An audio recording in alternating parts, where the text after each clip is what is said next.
자, 옆에 있는 미련한 5 처녀가 지금 기름을 좀 부어달라고 그럽니다. 그랬더니 부족할까 하노니, 우리와 너희가 쓰기에 다 부족할까 하노니, 9절에 그랬죠. 다 부족하다는 거예요. 부족할까 하노니, 이것은 헬라어로 메포테 우메 아르케스라는 단어입니다. 근데 요 하나의 문장에요, 부정어가 3개가 반복됩니다. 메포테 우메, 이게 부정어예요. 3번의 연속 부정어가 반복됩니다. 그러니까 기름 좀 구워주세요 하니까 아이고 죄송해요 안 되겠어요, 이게 아닙니다. 절대적인 거부를 말하는, 절대적인 No, thank you, 안 됩니다, 뭐 여지가 없는 거예요. 그때는 바늘하라 들어갈 수 있는 여지가 없는 거예요.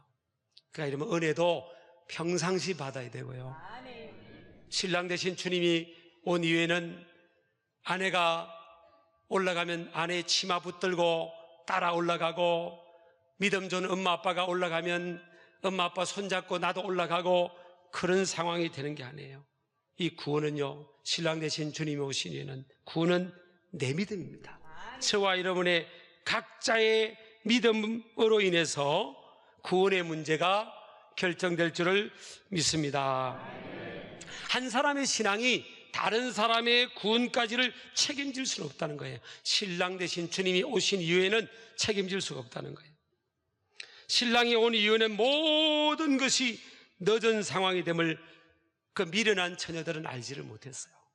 여러분요, 신랑 되신 주님이 오시고 나면 모든 것은 이제 다시 회복될 수 없고요, 회개할 기회도 없습니다. 은혜 받을 수 있는 기회도 없고요. 오늘 보세요, 미련한 5 처녀가 잔치집에 문이 닫혔는데 막 두드리면서 그때 말합니다. 주여, 주여, 우리에게 열어주소서, 그럽니다. 그런데 문이 열리지도 않을 뿐만 아니라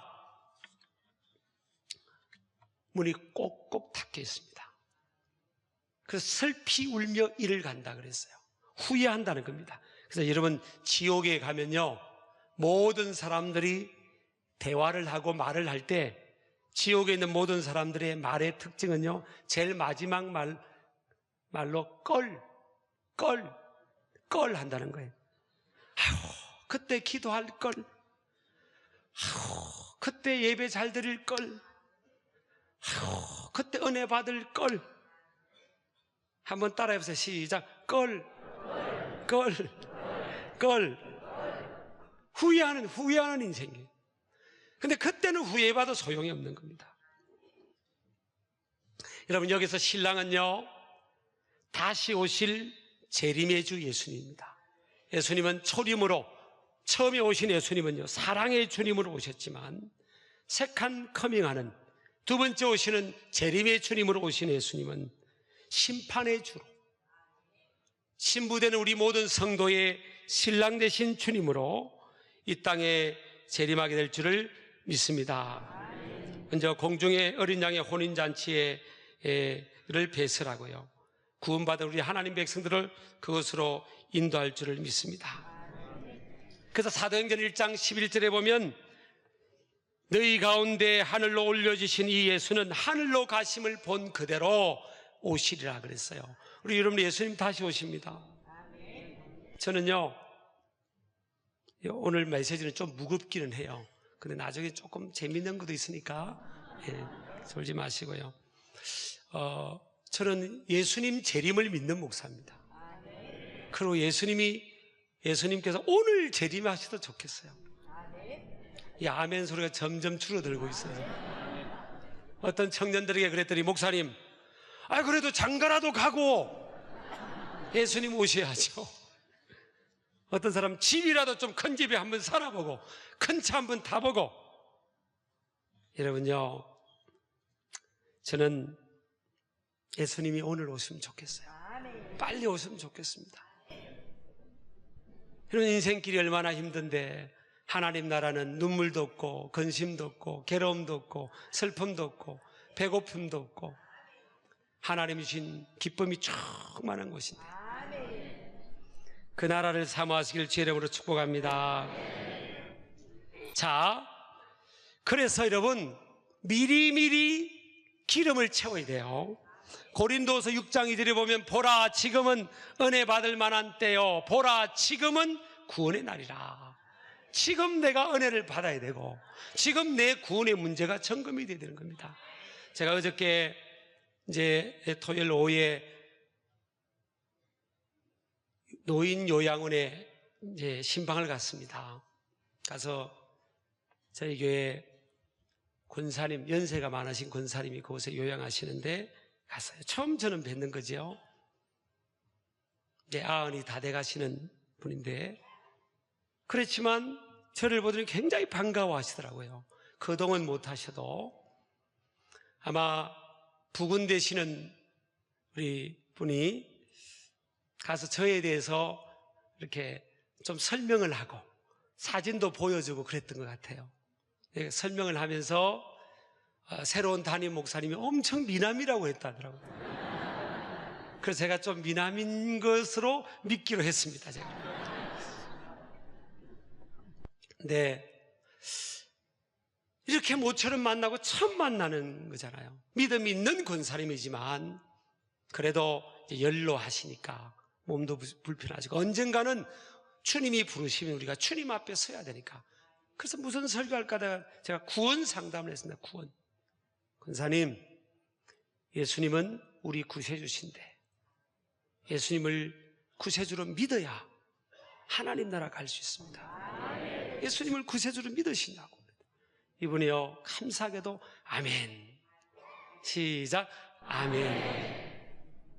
여러분요, 주님이 신랑 되신 주님이 오신 이후에는요, 내가 지금 양육하는 내 어린 아이들도 그때는 교사가 어떻게 해줄 수가 없고요, 내가 생명보다 사랑하는 내 자녀도 그때는 내가 어떻게 해줄 수가 없는 거예요. 아이나 어른이나 노년이나 유아나요, 구원의 문제는 그들의 믿음입니다. 믿음. 그래서 어릴 때부터 이게 믿음을 점검해야 되는 겁니다. 아멘 하시기 바랍니다. 아멘.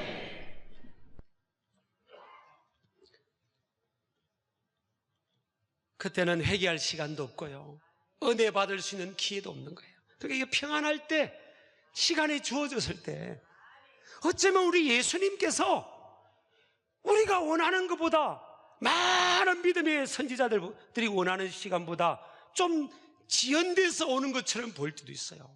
2000년 전에 사도 바울도 주님이 속히 오기를 기다렸잖아요. 근데 왜 주님의 오심이 좀 시간 딜레이 되는 그런 것 같은 상황일까? 저는요, 하나님께서 우리에게 기회를 주시는 겁니다. 은혜 받으라. 은혜 받으라. 회개하라. 바로 믿어라. 덕만 들고 있는, 여러분 제가 정죄하는 게 아닙니다. 덕만 들고 있는 껍데기 신앙만 가지고 신앙생활 하지 마라. 내용을 채워야 된다. 내용을 기름을 채워야지. 그래서 주님이 어쩌면 우리에게 시간을 주는 겁니다. 한 명이라도 더 구원받게 하려고.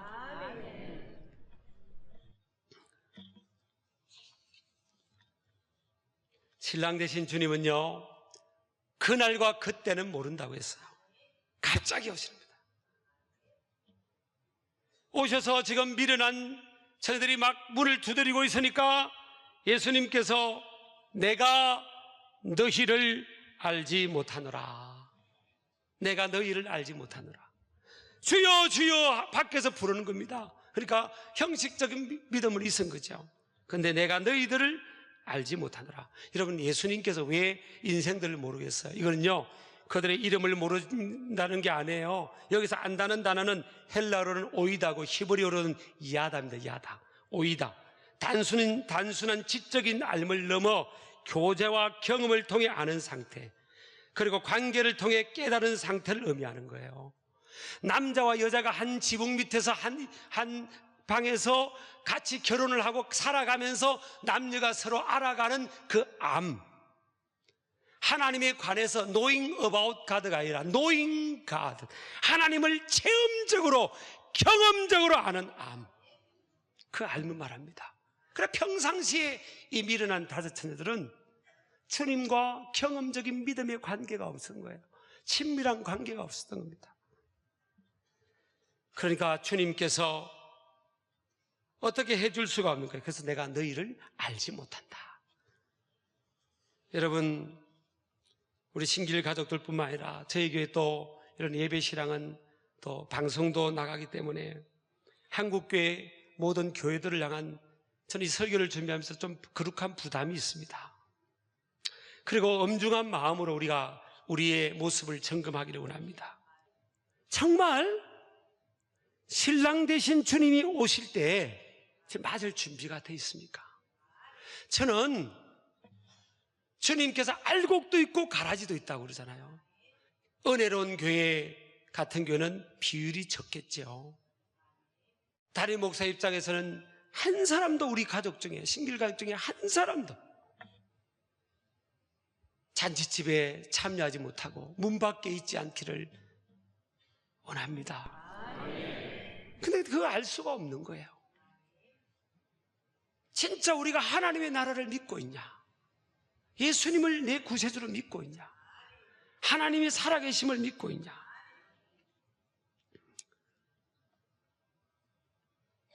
미국의 어느 교회에서 어떤 목사님이 주일 설교를 위해서 기도하는데 예수님께서 갑자기 그 서재에 나타나신 거예요. 그래서 아무개 목사야, 너 이번 주일은 내가 다시 온다는 재림에 대해서 설교를 해라 그랬다는 거예요. 그래서 이 목사님, 네 알겠습니다 주님. 그리고 열심히 기도하고 주님이 하라는 재림에 대한 다시 오시는 예수님에 대해서 설교를 이제 준비를 해서 단에 섰어요.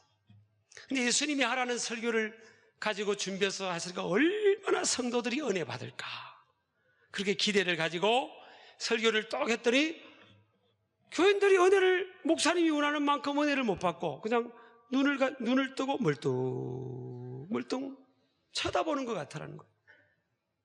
신랑이 오는데 감동해야 되는데 예수님이 곧 오신다고 설교했는데 그냥 멀뚱하다는 거예요. 그래서 이제 목사님이 참 마음이 낙심이 되는 거예요. 여러분, 여기 설교자가 설교하다 보면 이렇게 은혜 받는 게 보여요. 그래서 이제 목사님이 낙심해서 이제 또 기도하는데 또 예수님이 또 찾아오신 겁니다. 아무개 목사야, 다음 주도 똑같이 재림에 대해서 설교해라. 네, 주님? 아니, 우리 교인들 안 봤어요? 다른 주제의 설교를 하고 위로에 대한 설교를 하면 아멘, 축복에 대한 약속을 설교하면 아멘 하는데 예수님 다시 오신다고, 신랑이 오신다고 하니까 멀뚱멀뚱하고, 주님 그거 안 보셨냐고요. 근데 내가 또 그 설교를 해요? 또 하라는 겁니다, 주님께서. 알겠습니다, 주님. 그리고 순종하는 마음으로. 이게 설교자는요, 자기가 하고 싶은 설교를 뽑아서 하는 게 아니에요. 저분이 하라는 대로 해야 되는 거예요. 듣기 좋은 것도 하셔야 되고 듣기 싫은 소리도 말씀도 전해야 되는 거거든요. 그래서 이제 더 기도를 준비하고 똑같은 설교를 한 겁니다. 예수님이, 신랑 대신 예수님이 곧 오십니다. 여러분, 신랑 대신 주님을 맞을 준비를 합시다. 천사장의 호령과 나팔 소리와 함께 신랑 대신 주님이 오십니다. 맞을 준비를 합시다 하고 막 그냥 열정적으로 우리 그 목사님이 설교를 했는데, 아니 이제 교인들이요, 눈만 멀뚱멀뚱 뜨는 게 아니라, 끄뻑거리는 게 아니라 속으로 이제 어떤 생각을 하는 거죠. 목사님이 설교거리가 떨어져서 재탕하고 있구나 그러는 거예요. 그게 딱 보면 왜 설교자가 안 보이겠어요. 그래서 이제 목사님이 너무 낙심이 된 겁니다. 교인들이 은혜를 받아야 되는데, 아니 재림의 주님, 신랑 대신 주님을 사모하는, 아니 신랑과 신부가 떨어졌다가 다시 만난다고 하면 반가워야 되는데, 근데 안 반가운 신부들은 뭐예요? 따라합시다. 바람난 신부. 세상의 제비한테 속아서 바람난 신부는 안 반가운 겁니다. 그래가 이제 또 목사님이 셋째 주 이제 기도를 하고 있는데 예수님이 또 찾아오신 겁니다. 아무개 목사야, 너 내가 다시 온다고 재림에 대해서 설교하는 겁니다. 그랬더니 목사님이 아유 주님 나 못합니다. 다른 건 내가 순종해도 아니 목사님 우리 교인들 안 봤어요? 재림에 대한 신랑 되신 주님 다시 오신다니까 반갑게 아멘하지 않고 그냥 막 속에서 막 화를 내고 그거 안 보셨냐고요 주님. 근데 다시 설교하라는 겁니다. 그래서 이제 이 목사님이 아멘 하고 이제 기도를 다 준비를 하고 막 기도를 너무 그리고 이제 설교를 탁 시작했는데 세상에요 교인들이 이제는 세 번째 삼탕을 하니까 막 화가 나가지고 그냥 목사님 이제 설교거리 다 떨어져가지고 지금 목사님이 가시든지 말아야 되든지 세상에 이럴 수가 있냐 막 화가 나가지고 막 씩씩거리는 눈동자로 그렇게 보이더라는 거예요. 그래서 이제 예배 끝나고 목사님이 마음이 무거운 겁니다. 그래 이제 또 다음 주 설교를 해서 기도하고 있는데 또 예수님이 또 찾아오신 거예요. 또 찾아와서 아무개 목사야 너 또 재림에 대해서 설교하라는 겁니다. 그랬더니 이 목사님이 주님 나 못합니다. 나 이제 재림에 대해서 설교하면 교인들이 다 들고 일어나서 쫓겨날지 쫓겨난. 목사님 주님 보셨잖아요 우리 교인들. 그랬더니 내가 책임질 테니까 또 하라는 겁니다. 그럼 해야 돼요 안 해야 돼요? 해야 돼요? 그래가지고 이제 목사님이 기도합니다. 이제 이거 큰일 날 판이거든요. 기도하는데 하나님이 지혜를 주시는 거예요. 그래서 우리 교회도 보면 남전도에 그 나팔 잘 부고 색소폰 잘 부는 남전 회원들 있잖아요. 그 교회도 이제 나팔을 잘 부는 청년이 있었다는 거예요. 그 청년을 부를 때 우리 안목의 청년 내가 다음 주도 예수님 재림에 대해서 신랑 되신 주님이 오신다고 설교할 거라고 할 거니까 그랬더니 이 청년이 막 깜짝 놀고 목사님 지금 교인들이 난리 났어요. 난리 나서 3번이나 예수님 재림 설교한다고 막 교인들이 막 한 번만 더 하면 두고 보라고 막 지금 막 모이면 그 이야기 하고 있어요 지금요. 목사님 어떻게 하려고 지금 그러시는 거예요? 아니 목사님 지금 정신 차려서 사태 파악을 하셔야 돼요. 그랬더니 내가 그런데 예수님이 자꾸 하라고 하니까 나는 또 그냥 이판사판이다 그냥 그렇게 하고 그러니까 내가 이제 재림에 대해서 설교를 하고 막판에 가서는 예수님께서 곧 오십니다. 지금 오십니다. 하고 내가 강대상을 3번 딱 두드릴 테니까 지붕에 숨어 있다가 지붕을 하나 열고 위에서 내가 강대상을 3번 딱 두드리면 그때 빰빠라빰빠빰빰빰빰 울리라. 그런 거예요. 예수님 오실 때 천사장의 호령과 나팔 소리와 함께 오신다고 설교를 이제 3번이나 했고 4번째 하는 거니까 이제 목사님도 혼자 당할 수가 없는 거예요. 이제 그래가 이제 다 기도 준비하고 하나님께 그냥 다 인생을 맡기고 죽을 각오로 이제 설교를 딱 하는데 세상에 아니야 다를까 교인들이 표정이 완전 이제 뭐 예배 끝나면 무슨 일이 일어날 것 같은 상황인 거예요. 그래도 이 목사님은 하나님께 맡기고 그냥 죽을 각오로 예수님 다시 오십니다. 예수님 곧 오십니다. 예수님 지금 오십니다. 하고 이제 마지막에 강대상을 약속했잖아요. 자기가 3번 딱 뜨니까 이 청년이요 빰빠라빰빠빰 울린 거예요. 그랬더니 이제 목사님도 그냥 눈을 질금 감은 겁니다. 아이고 이제 큰일 났다 이제 그래 눈을 감고 있었어요. 하나님 나 죽이든 살리든 알아서 하세요. 근데 교회가 조용한 거예요. 눈 감고 있어 보니까 왜 이렇게 조용하지? 눈 떠 보니까 교인들이 아무도 없는 겁니다. 그래서 교인들이 어디 갔나 보니까 전부 장의자 밑에 숨은 거예요. 장의자 밑에 숨어가지고 안 나오는 거예요. 왜? 겁이 나가지고 신랑 대신 주님이 오신다니까 다 겁이 나가지고 숨어버렸어요. 그러다가 이제 교인들이 숨어 있다가 보니까 자라가 목을 빼는 것처럼 쭉 올려서 목을 빼가지고 뭔 일이 있나 봤더니 아니 목사님만 강대상에 서 있고 아무 일도 없는 거예요. 그래서 이제 목사님한테 속았다고 이제 다 생각하고 이제 진짜 화가 나가 막 교인들이 막 씩씩거리는 마음으로 의자에 앉은 겁니다. 그때 여러분 이 목사님이요 마이크를 들고 이제 강단 밑에 회정수로 간 거예요. 그리고 한 사람 한 사람 묻습니다. 김 집사님, 신랑이 온다는데 왜 숨습니까? 박 권사님, 신랑이 오는데 왜 숨습니까? 신랑이 오는데. 이러면서 여러분, 교인 한 명 한 명 다니면서 다 이름 불러가면서 그렇게 한 거예요. 근데 여러분, 그때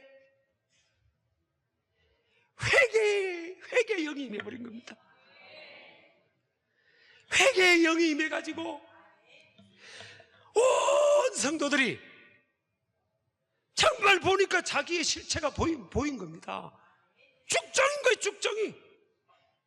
여러분요, 예전에 김포공항을 가면, 인천공항이 없을 때 김포공항에 가면 낮이고 밤이고 눈물바다였습니다. 왜냐하면 신랑이 그 열사의 땅 중동의 더운 나라에 돈 벌러 간다고 부부가 헤어지는 곳이 김포공항이었잖아요. 그러면 신랑이 말합니다. 여보, 몇 년만 우리 고생하자. 그러면 집이라도 하나 장만하고 잘 살 때가 올지 않겠냐. 여보, 우리 떨어져 있으도록 서로 그리워하면서 기다리며 살자. 그래서 막 부둥켜 안고 이제 비행기 타고 남편이 떠나갔잖아요. 그리고 이제 달마다 월급이 나오면 꼬박꼬박 색시한테 붙여줬지 않습니까? 그런데 이 신부 중에서 색시 중에요, 어떤 색시는 제비한테 속아가지고 바람이 나버린 겁니다. 그리고 있는 재산을 그냥 그 남편이 그 고생하면서 그 붙여준 축복의 그 돈이요, 다 그냥 엉뚱한데 날아가 버린 겁니다. 그러다가 갑자기 전부가 한 통 온 거예요. 전부가 뭐예요? 여보, 이제 내 드디어 귀국하네. 김포공항에 6월 며칠 날 4시 비행기로 내가 도착하니까, 여보, 나 좀 마중 나와 죽으려. 당신이 너무너무 보고 싶어. 그거 전부를 받아본 신부는 뭐예요? 반가워야 되는데 안 반가운 신부는 뭐예요? 바람난 겁니다. 여러분, 영적으로 바람난 신자들 많습니다. 여러분, 그건 하나님만이 평가할 수 있지만, 충청도 말로 여러분, 그래요 안 그래요 물어볼 때는 한자로 물어봅니다. 옆 사람 여쭤보세요. 바람 났는지 안 났는지 한번 물어보세요. 옆 사람 보고 저 보지 마시고, 저는 아직 바람을 안 났어요. 옆 사람 보고 시작. 교회는요 왔다 갔다 하지만 속은 그냥 아무것도 없는 거예요. 속은. 난 우리 교회 뭐 특정한 사람 말하는 게 아니에요. 지금 보편적으로 그런 겁니다. 보편적으로. 지금 교회는 가는데 껍데기만 와 있고요, 알맹이는 다 세상에 가 있는 인생들도 많이 있습니다. 우리 신길 가족들은 그렇게 되지 않기를 주의 이름으로 축복합니다. 기름을 채우는 겁니다. 이제 더운 여름이 오고 있습니다. 여름은 더운 계절이지만요, 바캉스의 계절이 아니에요. 사실은요, 우리 한국교회 보세요. 여름은 은혜 받는 계절입니다. 충전 받는 계절이었어요. 들이고 산이고 나가서 그 산상 집회도 많았고요. 여름에는 1년의 중간 지점에서 영적으로 충전을 받고 기름을 채워가지고, 그리고 다시 또 하반기를 달려가는 그 영적인 은혜의 계절이 여름이었습니다. 우리 신길 가족들은 이번 여름에 주님께 포커스를 맞추고 영적인 기름을 채우는 그런 모습 되기를 주의 이름으로 축복합니다.